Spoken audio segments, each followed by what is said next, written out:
Yan nga guys, nintay namin si Ate Cha dahil meron kaming family and friends banding, si Princess. Nintay namin siya ngayon.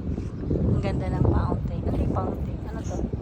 Ang ganda ng kanya. Oh, by the way, guys, don't forget to hit the subscribe button and the notification button every we submit like the video. Ayan guys. Pangit Ayan, nintay namin. Punta kami sa Luna Peak House. Ayan. Yan yung mga choices nila na pagkain. Bago lang.